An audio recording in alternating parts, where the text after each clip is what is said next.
I don't know. Well, good afternoon. Thank you all for coming out to this presentation today. We're honored to have David Halsey and his wife Lisa join us from Wheatland today. I suppose that all of you have a handout that was at the back here, and it tells the story about what we're going to hear today. As you know, David grew up in Newcastle and graduated in the class of 1969. And also all the 1969 graduates have an honored place in the front row. Yeah. If you don't remember who was in the class of 1969, if you go out into the hallway and go up to the end, the composite is up there. And no one has changed their appearance since 1969. But it's very nice to have those composites here, and so go up and see the class that Dave belonged to. I did not know David. When he graduated and went to, I think, the University of Wyoming, right? Yeah. And about that same time, the Jordan family moved from Wheatland to Newcastle, and so our paths kind of crossed. He was going that way, and I was coming this way, and so I didn't know of David, and just kind of by legend. And his father was always very proud of him, but through the years we have gotten some communications, as he has had a profession as an optometrist in Wheatland, and we watched his family grow. He has two daughters that I think were excellent golfers, if I remember that correctly. And today we have the privilege of him telling us the story about his father, Ed Halsey, during World War II. We have 4 projectors, and we could not really get them to work well with the computer systems that we have. And David's wife has connected the program on through her cell phone into one of our projectors. And so bear with us, the pictures are going to be small, but the story is going to be grand. So David Halsey.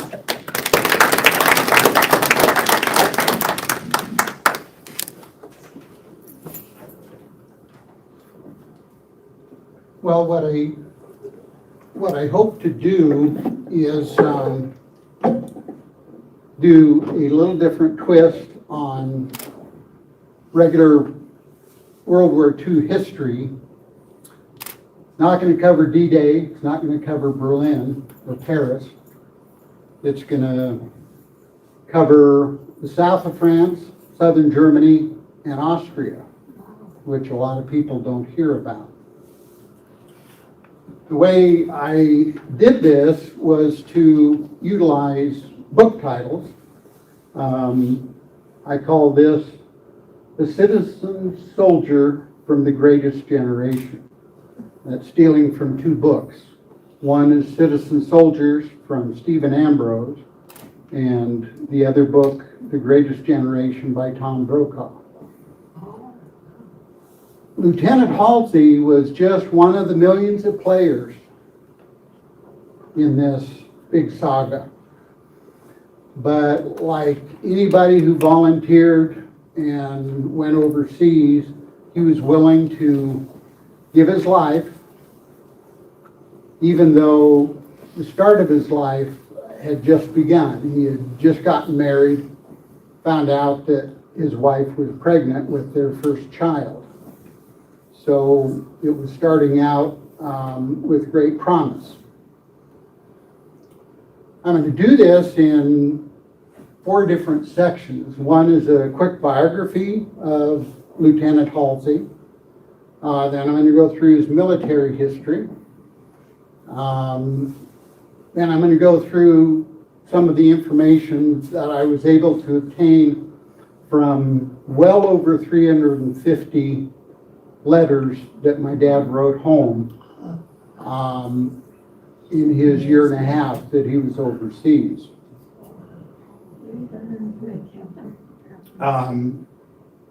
The fourth is a little bit about the trip that we took exactly a year ago. Lisa and I had the privilege of going to Europe and following as much as we could in Lieutenant Halsey's footsteps.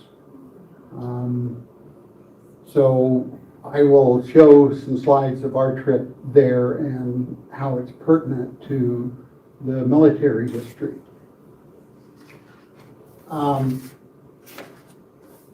The first part of the biography, I like to talk about this guy here. His name was Alexander Angelovic. He was Lieutenant Halsey's grandfather.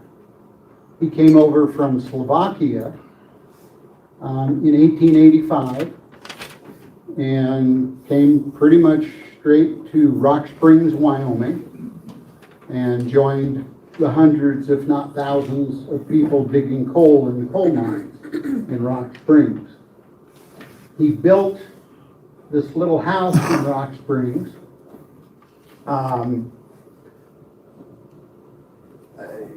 The house was on land purchased from the Northern Burlington Railroad, and he did everything but put plumbing in. They had no plumbing until my father was well into junior high. Then Alexander had a daughter whose name was Mary Angelovic, and she met a guy by the name of Dewey Halsey. And if you've ever been to Rock Springs, I spent a large part of my childhood back and forth from Newcastle to Rock Springs. You go by a building called the Slavinsky Dome. And anybody that's been to Rock Springs would always remember the Slavinsky Dome. It was a general meeting place of the Slovakians. They had dances and dinners and all kinds of things there. Well, that's where Dewey and Mary Angelovic met. The problem is, Dewey was from a good Mormon family. Mary was from a good Catholic family. That didn't go over well. They had to run away to Salt Lake City to get married. And that's when Edward Halsey was born. The problem is Dewey Halsey didn't have a very good heart. And what I mean by that is about 2 years after Lieutenant Halsey was born, May 4th, 1922, he died of dropsy. Dropsy is congestive heart failure. They obviously couldn't treat it well back then. So he went to the University of Wyoming, completed 1 year of law school, and he met and married a girl by the name of Ella Bishop. So this is the Elsie Bishop family. Ella Bishop is the one in the middle. She's probably about 9 years old with this picture.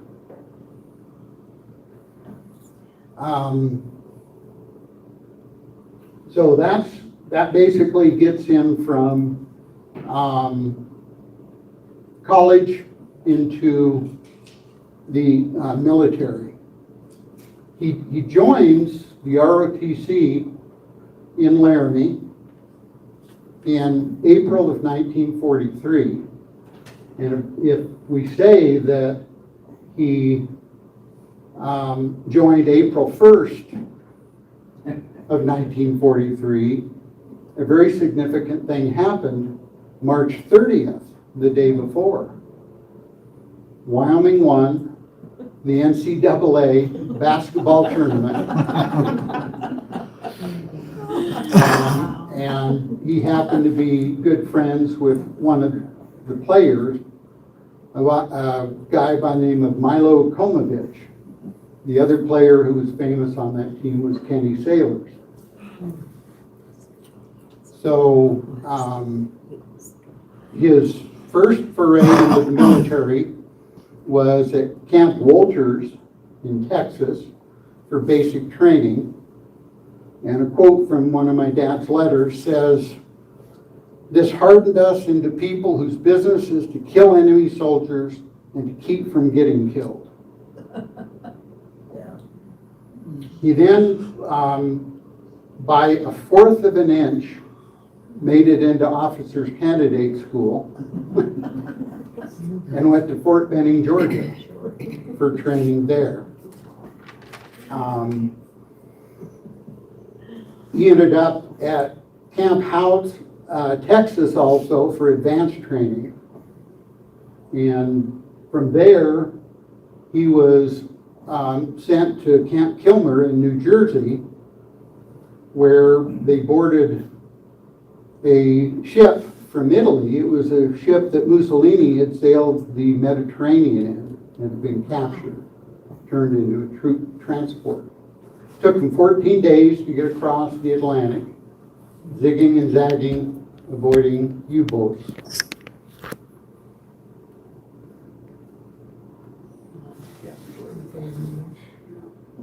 It's way down at the bottom. From there, they marched north, and they ended up near an area called Saint-D, or Saint-D. Just to the east of there is an area called the Vosges Mountains. And that's where they hit their first main battle with the Germans. They spent at least several weeks fighting, eventually pushing the Germans back. This was in November of 1944.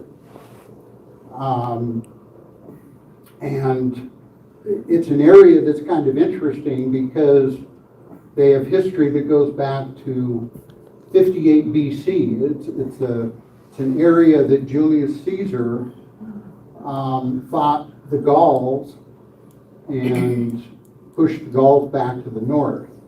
So in that battle, the Romans won. My dad mentions in a couple of letters that on their flank was a very famous regimental company called 442.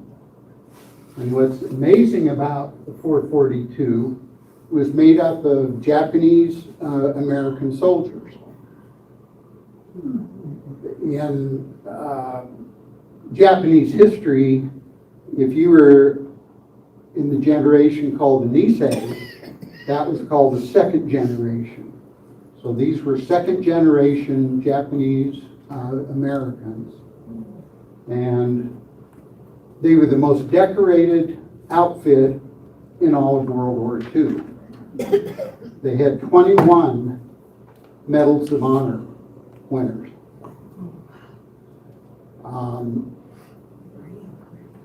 The first generation Japanese Americans were called the Issei. And where were they at this time? Well, they were locked up in internment camps like Hart Mountain in Wyoming. They battled out of the Vosges Mountains, thank goodness, because it must be a horrible place to battle during the winter. They can get 10 to 20 feet of snow, and not a good place to get stuck in the dead of winter. He ended up spending Christmas in the Alsace area of southern France. They looped up north and came back and around. The reason why they had to do that is between them and where they wanted to be were the Swiss and Austrian Alps. They just couldn't go through the mountains. They had to go up and around. He mentions in a town called Ulm, Germany, that they had to cross the Danube River in rubber rafts with machine gun fire and mortars firing at them. So that was, I'm sure, extremely scary, but they made it. When they came back down into Germany, they ended up in an area called Landsberg. Landsberg is a very interesting area in that there is a prison there that's been there for probably 130, 140 years.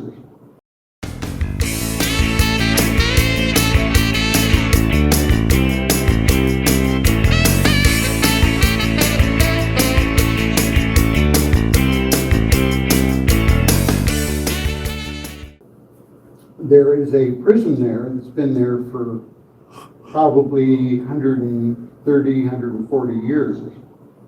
It was a prison that Hitler was put in, where he wrote Mein Kampf after the beer putsch in Munich. It's also the place where later, after the war, they hanged 252 Nazi war criminals. My dad ends up fighting a little bit through there, but then comes back later after the war is over and works there for the army.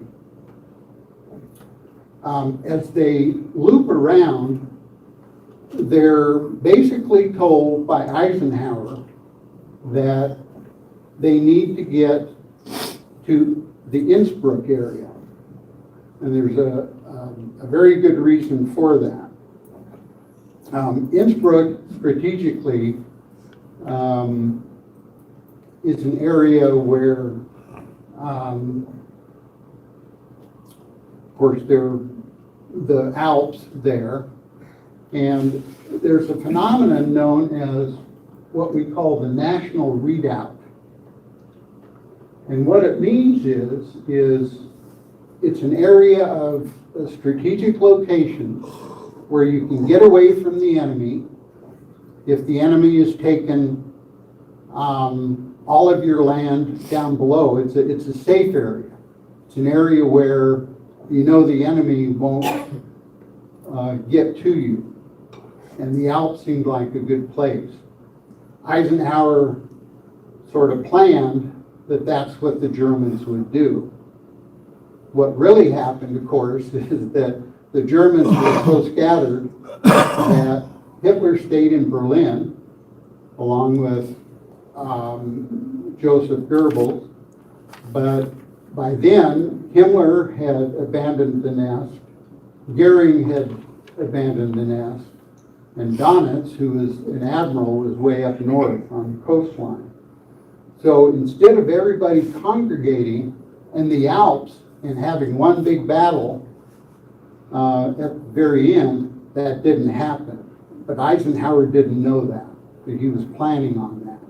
So he sent basically the 101st Airborne into an area called the Berchtesgaden, which is where Hitler had his home and the other Nazi leaders had their home. Innsbruck is one valley over. Strategically, it leads, as you go up into the Alps, you eventually get to what is called Brenner Pass. From Brenner Pass, you go down into Italy, and from Italy you can get to anywhere, like South America. So they're on their way to Innsbruck. In the interim, they run into this particular situation, and I'm talking about the 103rd Infantry. He was in the 103rd infantry division.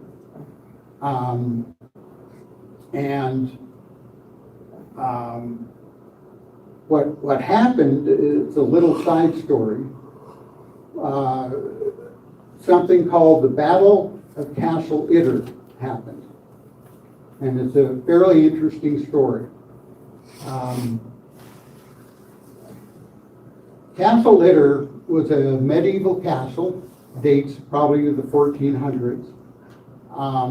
Himmler took it over, and it became an SS prison for political prisoners. It happened to have mainly French prisoners, people that were ex-generals from World War I, some previous prime ministers of France. Charles de Gaulle's sister was captured and put into the prison. And most notably, a very famous tennis star from France was also locked up there. So this is what happened to him. This was May 2nd of 1945.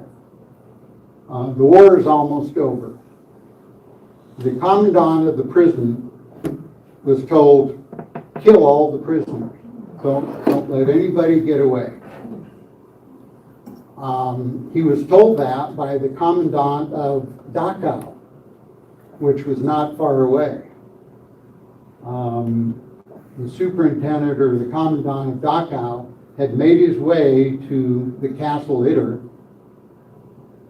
told the commandant, kill the prisoners, and then the Dachau guy went down into the courtyard and shot himself. So he was gone. So the commandant of the castle didn't know what to do, so he decided to gather his troops and leave. So all of a sudden, all the French prisoners were left to themselves. The problem is in the area surrounding the castle, that there were hundreds upon hundreds of SS troops. And it's important for you to know the difference between an SS trooper and what we would call a regular army trooper called the Wehrmacht. An SS trooper was trained especially and were really into the Hitler ideology, and they would do anything. They would kill anybody and get themselves killed because that's what Hitler wanted. So those were the troops surrounding the castle. So even though there weren't any troops now in the castle, they still had to try and get away. So what they did is they sent the handyman of the castle, the electrician and so on, and he was sent out to try and find somebody to help him. So he eventually got away.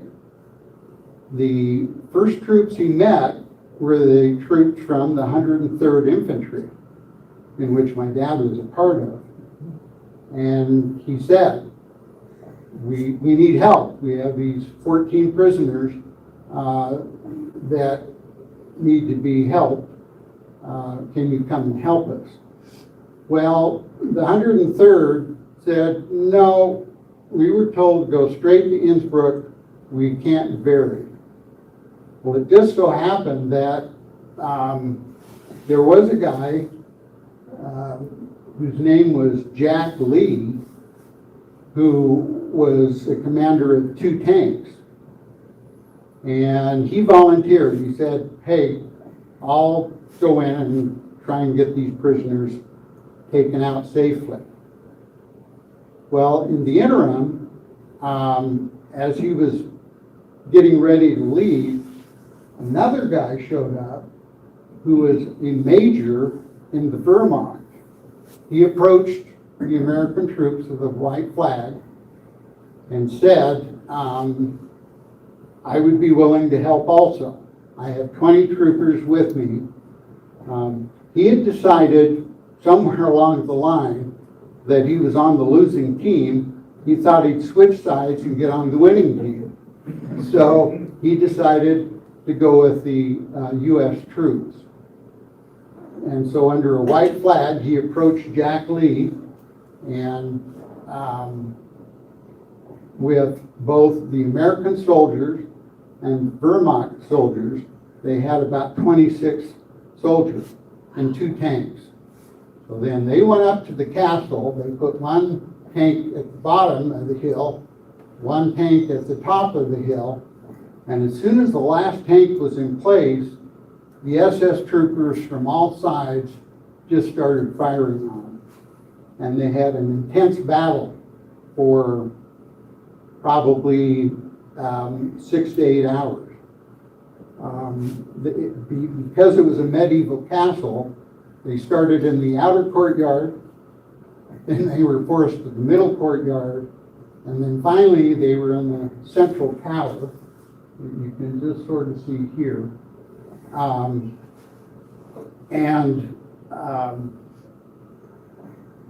They were getting sort of desperate. The French prisoners finally were let out, and they went ahead and were armed and joined in the firing. So as time went on, Major Dangle, who was the Vermont major, was shot in the head and killed by a sniper.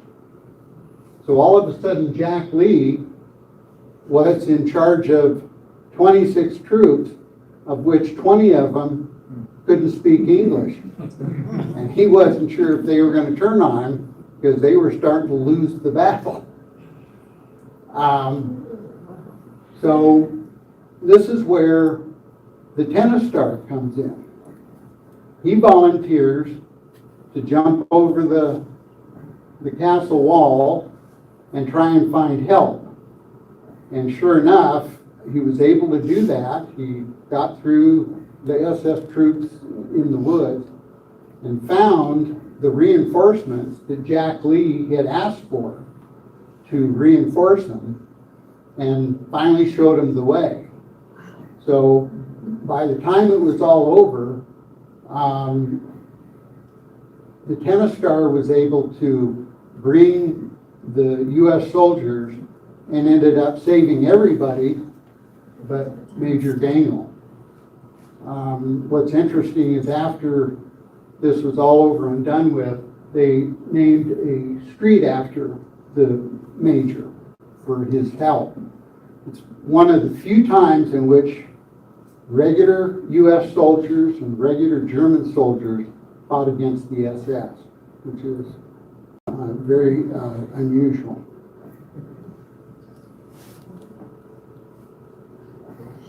Yeah. So, getting into this theory of the national redoubt, again, it's a idea that you have to get to the safest place possible. In mountainous country, it's at the top of the mountain. And what's interesting about Wyoming, if you look back at Wyoming history, one of the greatest examples of national redoubt in a little different way are what we call the Mountain Shoshone, or the Sheep Eater Indians. Their history goes back 1,500 years at least. And what they had trouble with, of course, were the Crow and the Sioux Indians raiding them and stealing food and women and, whatever. So to get away, what did they do? They went up into the mountains. I had the privilege of 16 years going up into the Sheep Eater Indian country, right outside of Du Bois, and this is what that country looks like. Looks very similar to Austria. What's different about this, so this is Wyoming. What's different is we don't have highways and big buildings up into these high mountainous regions. We've kept it wild. Yeah.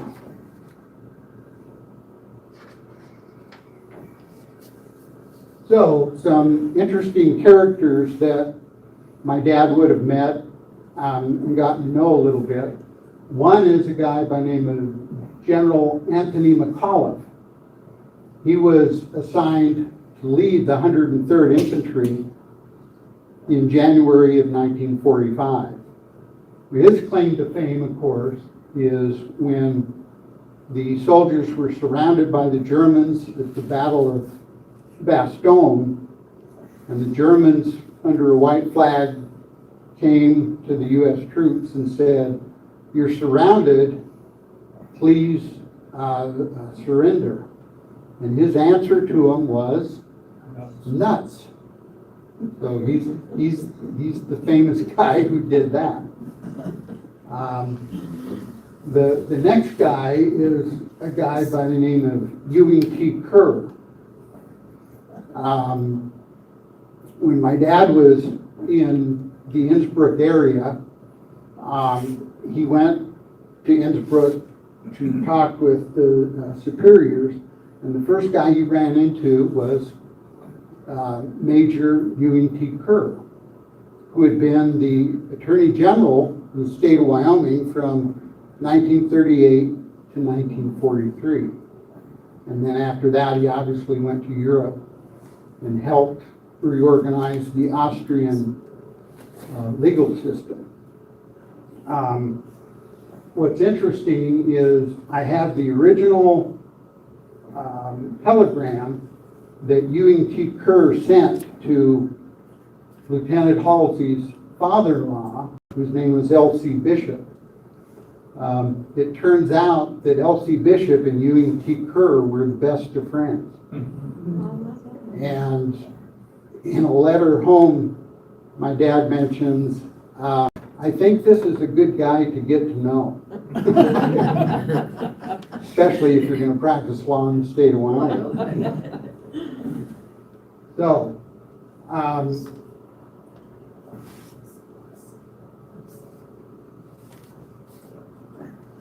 you cannot fix Washington, D.C. from within Washington, D.C.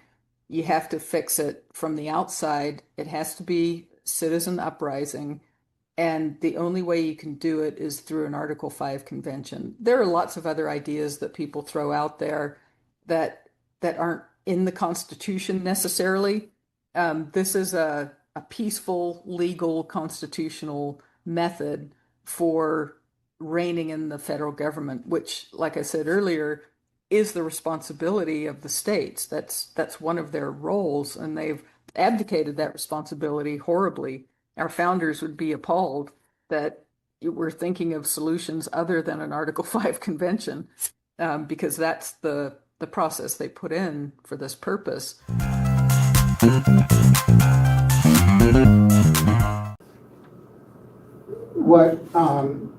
What happened is, as they approached Innsbruck, they realized that the townspeople had white flags out, but they were getting shot at by the SS troops out in the woods.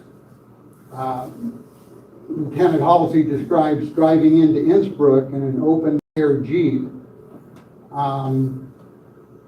being fired at from the side, and he would literally stick a pistol out and start shooting at whoever was shooting at him. And that's how he got into Innsbruck.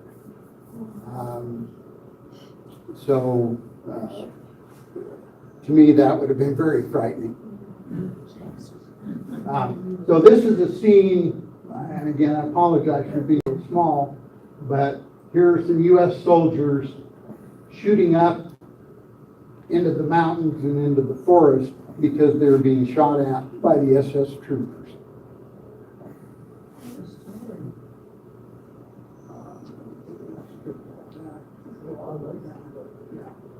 So I'm going to talk a little bit about some of the letters that my dad wrote.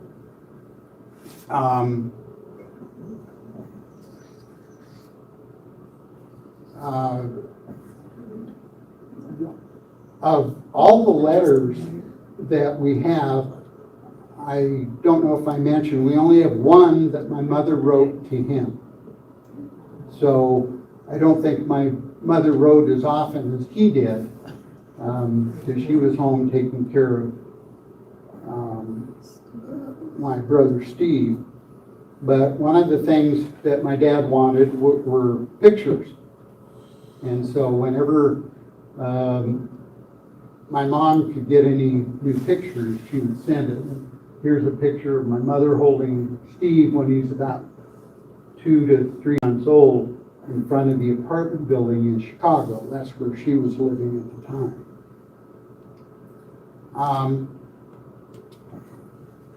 One of the excerpts from the 24th April 1945, he says, "I have a letter I've been carrying around for a couple of days. The situation is impossible for good service in sending letters to you. We are traveling fast and there's no mail service." And that's because they were told, get to Innsbruck as quickly as possible. And so that's what they did. One of the letters that he wrote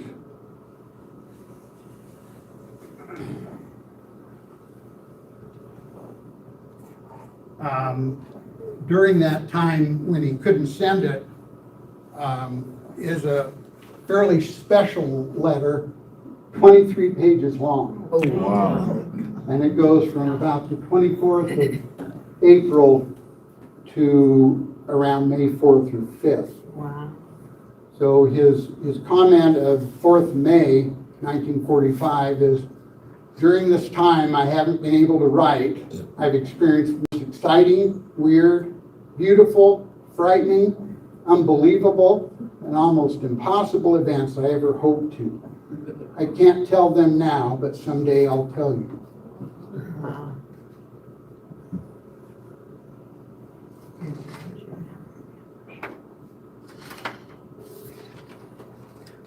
Can I ask a question? Sure. Like, so what you've been talking about, all this detailed stuff, did you get all that from all these letters? I did get a lot of information from the letters, with the exception of when the war was going on, all letters were censored, so he couldn't really say where he was and what he was doing. So after the war was over, then he could say about Talked anything he so wanted. then you, okay. Yeah, and then the other thing I didn't bring, I'm fortunate that during the 60s, 70s, and 80s, my dad would go to the office and clean on Saturdays and Sundays, and he would sit down and write out his memoirs. Wow. So I essentially have a book of Praise his God. life growing up in Rock Springs. In the 80s, I mentioned to him, "Dad, you need to write down and tell us about what you did when you were in Europe." So he wrote those things down. So a lot of the information I got was from his memoirs. Wow. In censoring letters, the other thing is not only was the Army censoring letters, but he was having to censor himself. And what I mean by that is, I'm not sure Ella would have appreciated a letter saying, "I had to dodge 3 bombs today and I had to kill 2 guys that were shooting at me." So his letters were always cheery, always full of good things, even though you know that wasn't what was going on. He didn't want to unnecessarily worry her. So I'm going to read my final, or almost the final excerpt. To me, it's one of the most profound statements. Mike, I may have you come and read this. I apologize that you haven't been able to read it before. I've tried to read this before and I can't get through it. So I'm going to have Mike read this. This paragraph. It's the whole thing. Wow. This is 6th of May, 1945. The happiest news I've heard in all my Army service yet came yesterday. We were told to cease combat, that the war is over. There's a bunch of squareheads still in the hills. They are SS troopers, and whether they've quit remains to be seen. This day marks the end of a period in my life that has, for some reason, I still can't stop that eternal vigilance and sweating and feeling that these people are killers. I wish I were a hard-hearted person. I've seen my men killed and maimed. I've seen liberated Jews so starved and beaten that they had to crawl on their hands and knees up a 2-foot embankment. They were that weak. I've seen the inhumane things that Krauts do, and yet I can't watch them suffer. I'm glad this terrible thing is over. There's still a chance for people to straighten out, but I'm so depressed with the stuff I've seen that it must be why I'm not the celebrant I should be. Wow. Thank you. Wow. Wow. So my father was 23 at the time. I'm not sure I'm ever going to be mature enough to write a statement like that. So, Amen.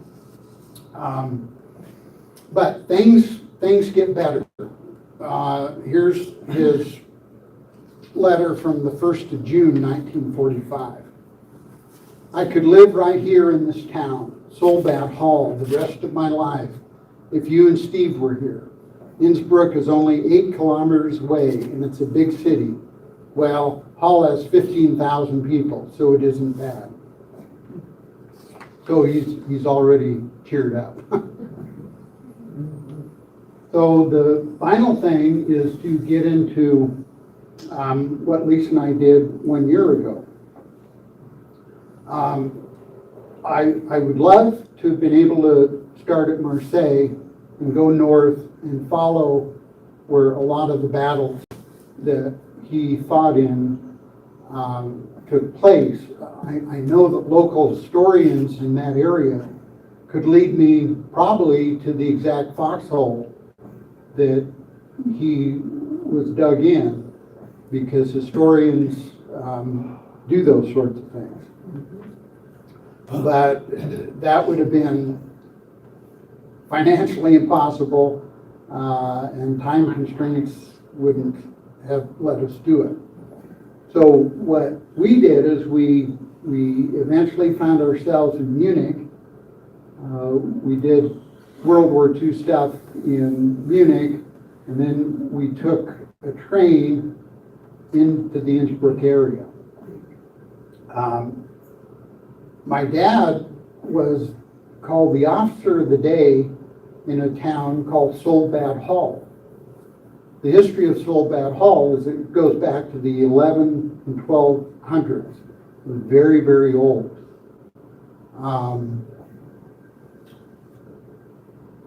The two pictures up here, and again, they're so small, this little ribbon is called the Inns River. And what we did is we took like a cable car to the top of the mountains outside of Innsbruck. So what you're doing is you're looking downriver, and Hall is about 5 or 6 miles downriver.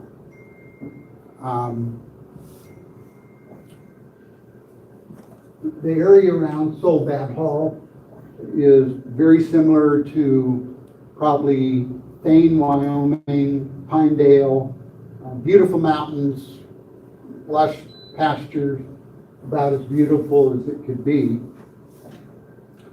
So what we decided to do was to spend a Saturday and go to, now known as Hall in Tyrol. So we took a bus and got off at Hall. And the first thing that we noticed was there was absolutely nobody around. And we just kind of looked around, started wandering the narrow streets, and we saw pictures like this.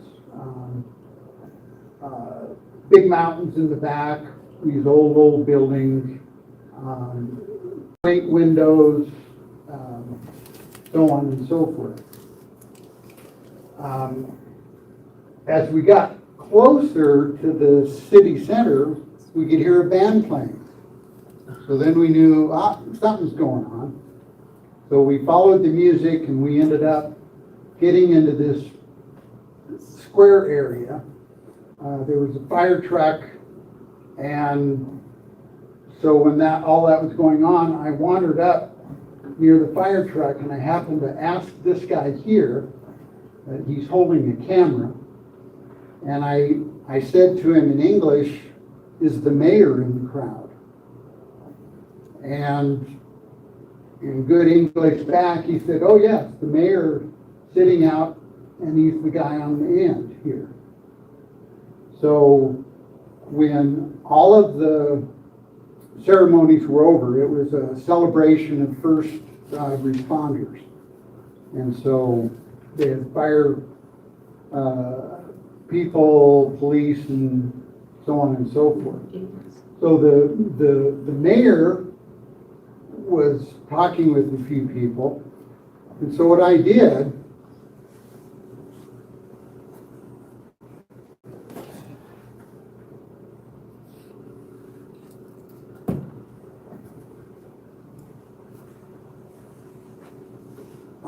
I walked up to him and I held this letter in my hand.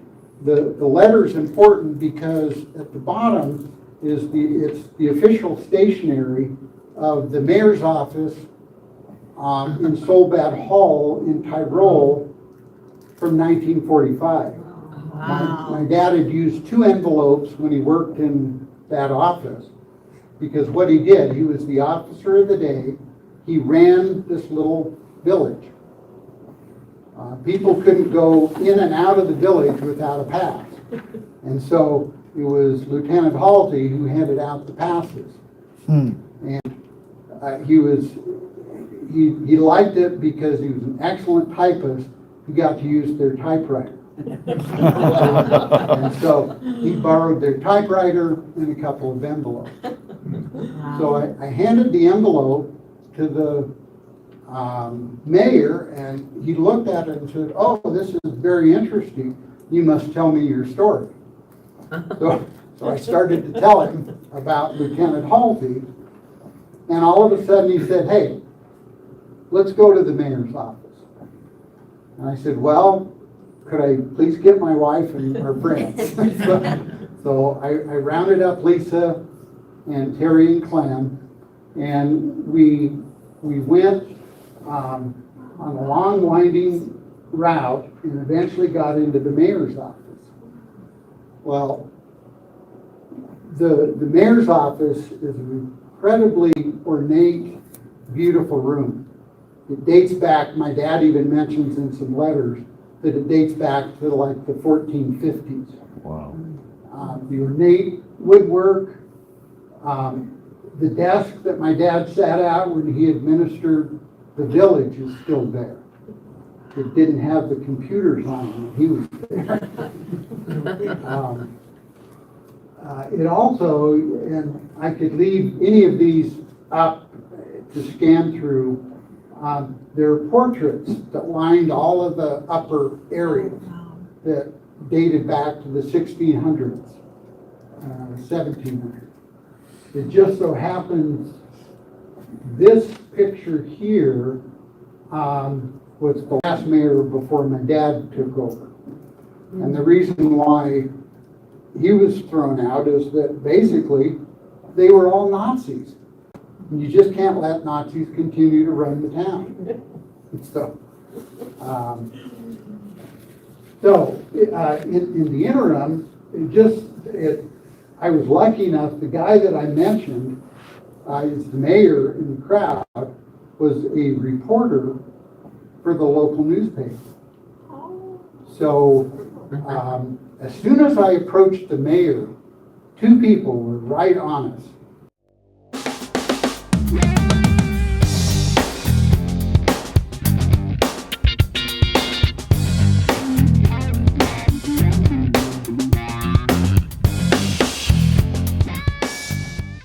One was this woman by the name of Gloria, and the other, who was the photographer, and I forget his name.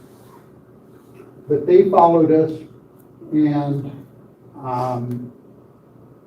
so they were showing us around.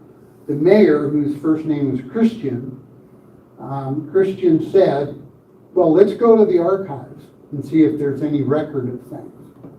So he literally got these big, huge skeleton keys, walked over to this huge iron door, and opened up this door that led into the archives. These are archives from the early 1700s. Oh my goodness. And they were all printed on what is known as vellum, which is very thin calfskin. And that's what they used to record things back at the time. We ended up, we ended up in the council chamber. So if they have town council meetings, that was in this room. And again, the most ornate, beautifully painted room I've ever been in my life. It had this big granite thing that I don't really know what the heck it was. So what the purpose is, I have no idea. In the letters my dad would write and say, I'm working today, but I can hear the choir singing at the church. I think I'll go to 10 o'clock mass. And so we knew that the church that he went to was basically right across the street. And sure enough, it's called St. Nicholas Church and St. Magdalena Chapel. And it was just right across the square. The church dates back probably to the 1200s. This was the entrance. As you got into the church, again, all this extremely ornate carving, and I mean, it was just an utterly unbelievable church.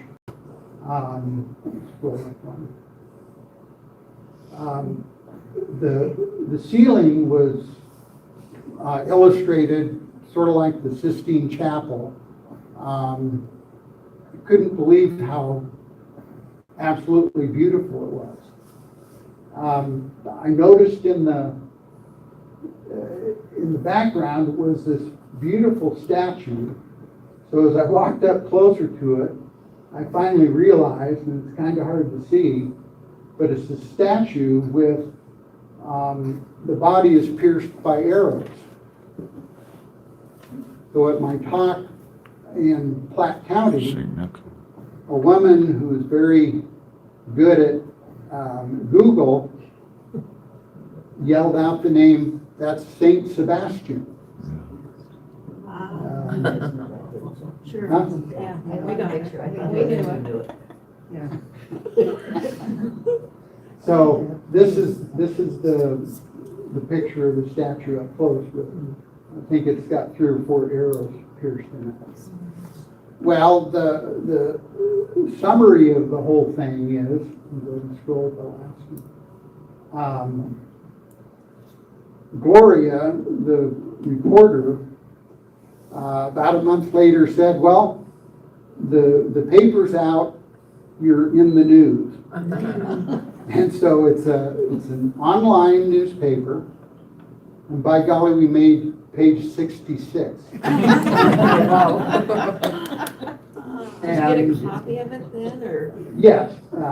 So the title of the article is When Hall Was in the American Hands. Wow. And she did a wonderful job at telling the story. Wow. And very, very grateful for the help she provided with things. So I was able to at least see the area where Lieutenant Halsey spent 2.5 months. From there, he went to Landsberg. They were on what's called the point system.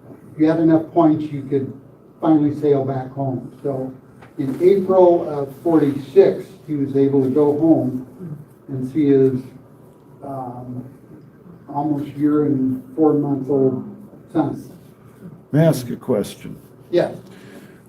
When you went to Hall and you were in that mayor's office, seeing the desk that he sat at, worked at, what kind of an emotional attachment or feelings that you were going through, what was that like for you?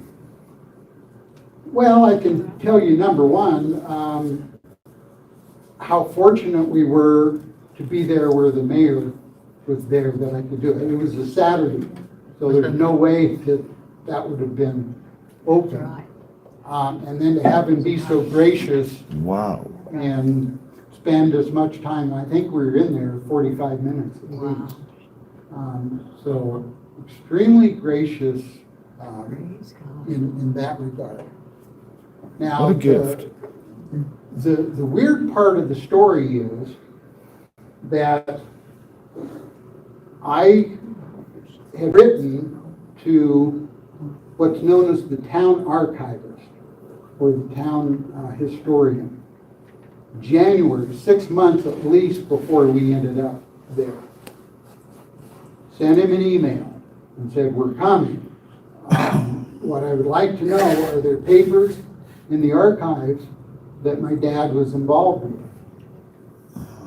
What I heard back from him was absolutely nothing.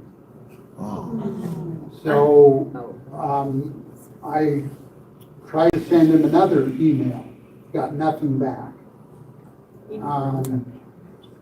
When we finally showed up in person, he was one of the ones that was not there. But the mayor said, we're going to let him know, and he's going to get as much information as he can to you. I wrote him another email. Got absolutely nothing from him. I finally, through Gloria, the reporter, got a response from him through her, and his response was very puzzling. He intimated that there were papers, but he wasn't sure. He even produced one that had my dad's signature on it, but wouldn't let me see or wouldn't show the actual paper. But he was very much interested in getting copies of my letters from my dad to put in his archives. But he wouldn't release information to me. Wow. He mentioned in his email that, again, didn't go directly to me, went to Gloria and then me. He said, oh, by the way, does your dad ever mention about the 2 children that were killed when the American soldiers were here?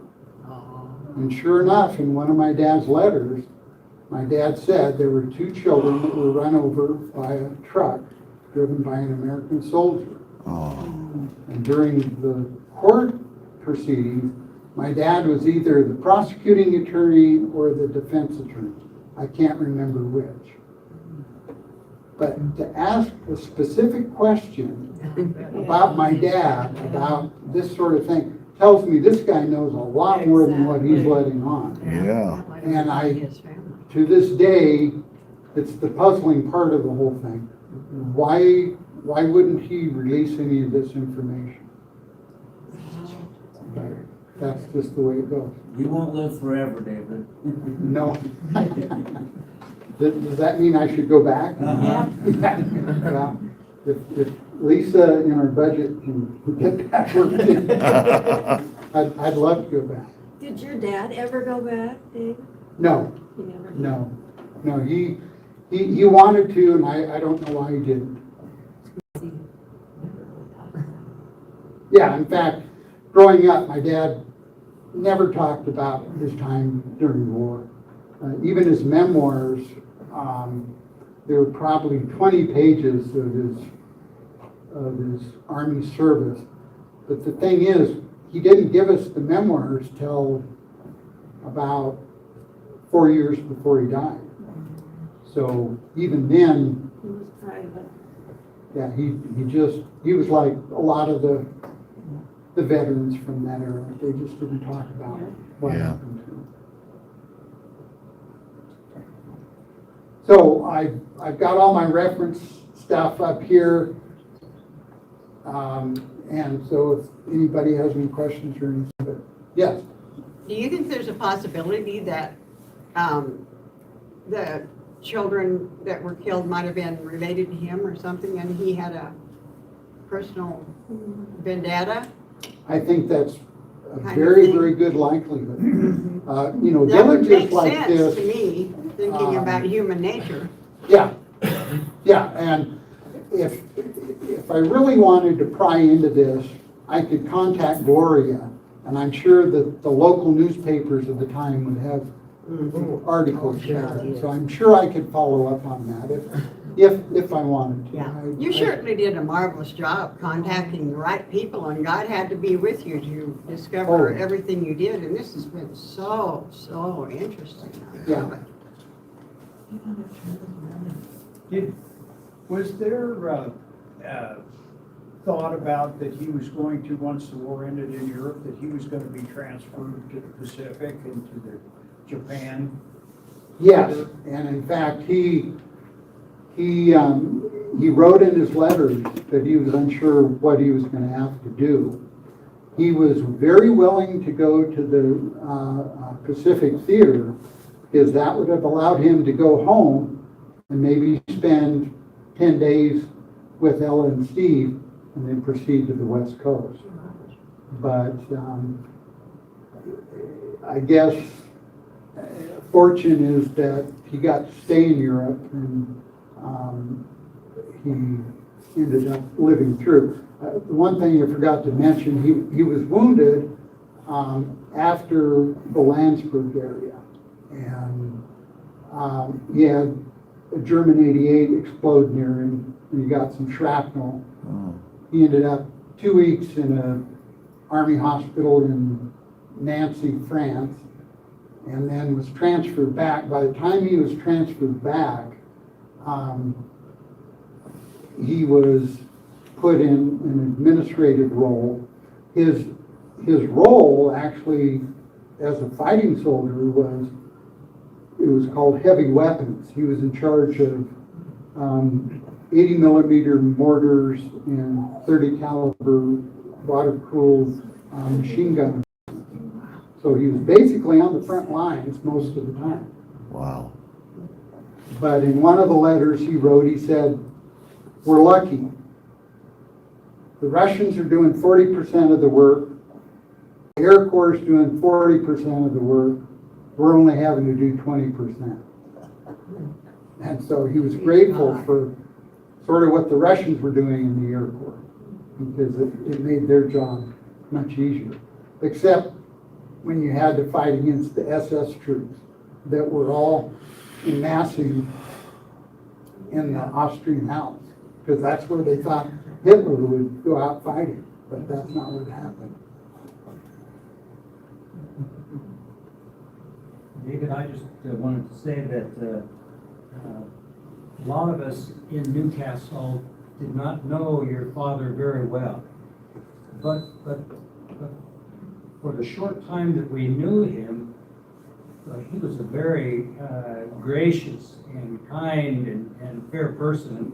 And you just told a story that matches up with his life that we've known him here in Newcastle. Yeah, he was a quiet person and loved what he did, as long as he didn't have to get into litigation. He enjoyed the other kind of law. People are saying they didn't know him very well, but I did. Yeah, I knew him very well. And he and my husband practiced law in Newcastle for many years, probably about 30. And they were on opposite sides of practically every case that came about. And they were always the closest friends Wow. you could imagine. They always loved and respected each other as good lawyers and good men. yeah.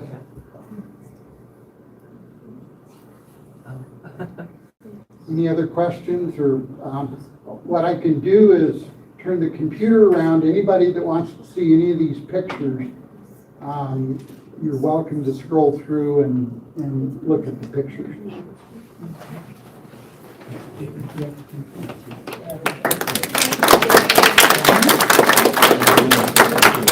I just wanted to make a couple of announcements. This Thursday, in this very room at 1:30 p.m., Con Turnbull is going to be coming up from Casper, and he's going to give a history of a ship whose name is the Wyoming. And it's a very special presentation that we're honored to have. John Williamson is a member of the Museum District Board, and he has a replica of the Wyoming ship, so that's going to be on display here also.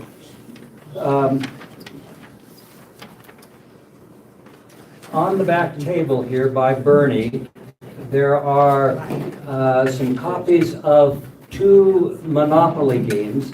It's called Newcastleopoly. There is a current version that was sponsored by all of the current businesses in Newcastle, and then there's a historic version that Ashland Mills from Newcastle has developed. But she developed both of these Monopoly games. They are for sale, and if you're interested in purchasing a copy of that, we can put a paper back there and you can sign your name. For both of the games together, it's $40 or $25 a piece.